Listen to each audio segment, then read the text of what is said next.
अस्सलामुअलैकुम दोस्तों, आज की वीडियो में हम कुवैत में मौजूद जो इलीगल लोग हैं उनके बहुत सारे सवाल आ रहे थे, तो सोचा उन तमाम लोगों के सवालों का जवाब एक वीडियो बना कर दिया जाए। और साथ में जो लोग नॉर्मल तरीके से कुवैत के अंदर मौजूद हैं और वापस इंडिया जाना चाहते हैं, तो उन लोगों को भी यहाँ पर जो अपडेट है वो भी आप तमाम दोस्तों के साथ शेयर करेंगे। और बाकी जो डिटेल है, जो जानकारी है, वो भी आप तमाम दोस्तों के साथ यहाँ पर शेयर की जाएगी। सबसे पहले बात कर लेते हैं कि जिन जिन इलीगल लोगों का काम हो चुका है, जिन्हें कैंप में रखा गया है, उन लोगों को कब तक इंडिया भेजा जाएगा। और या फिर जो लोग बांग्लादेश के हैं या नेपाल के हैं या श्रीलंका के हैं, तो कब तक उनको उनके मुल्कों में जो है वो भेजा जाएगा। और भेजने का जो पैसा है वो वर्कर को देना पड़ेगा, यानी जो कैंपों में रहने वाले जो इलीगल लोग हैं उनको देना पड़ेगा, या जो कुवैत की सरकार है वो खुद देगी। यहाँ पर आपको बताइए चलिए कि जो इलीगल तरीके से कुवैत में मौजूद हैं, जिन लोगों का काम हो चुका है, जो अभी कैंपों में हैं, उनका जो टिकट है वो कोई सरकार देगी, उनको खुद को नहीं खरीदनी पड़ेगी। क्योंकि इससे पहले फ़िलीपीन या मिस्र या फिर और भी बाकी मुल्कों के जिन लोगों को कोई सरकार ने भेजा है, जो इलीगल तरीके से कुवैत में मौजूद थे, जिन लोगों का काम हुआ था, उन तमाम लोगों को जो टिकट है वो कोई सरकार ने खुद ने दिया था। और ऐलान भी किया था कि हम टिकट और जो भी बाकी फैसिलिटी है वो हम खुद देंगे, और पूरा यानी काम जो है हम खुद करेंगे और सिर्फ इलीगल लोगों को भेज देंगे।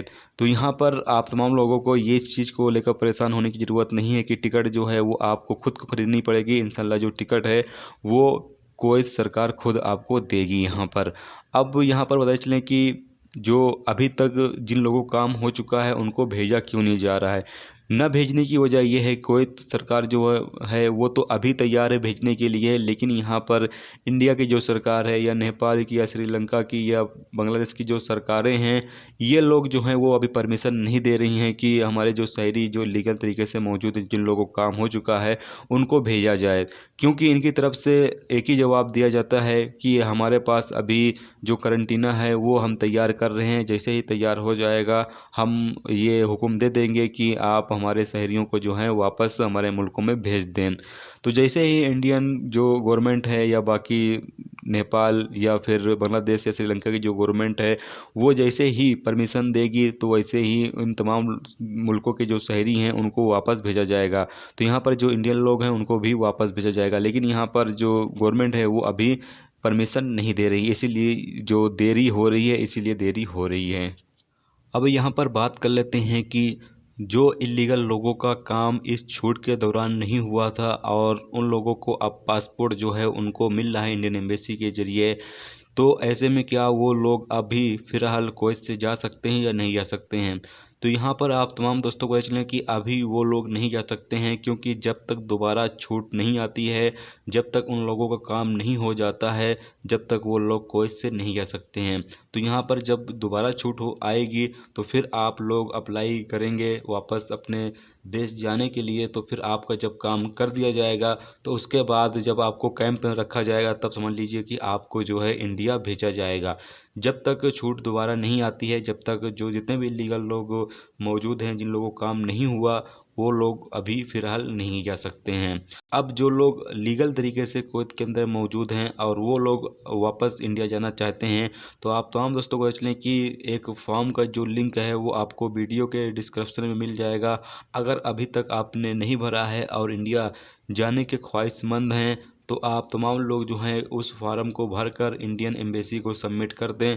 और जैसे ही आप जिस सिटी से हो और जिस इंटरनेशनल एयरपोर्ट को आप सेलेक्ट करते हो, उस इंटरनेशनल की फ़्लाइट जिस भी तारीख को कुवैत से इंडिया के लिए जाएगी, उस इंटरनेशनल एयरपोर्ट पे जाएगी इंडिया के, तो आपको एसएमएस के ज़रिए मोबाइल पर आपके एसएमएस आएगा और एसएमएस के ज़रिए इंडियन एम्बेसी आपको बता देगी।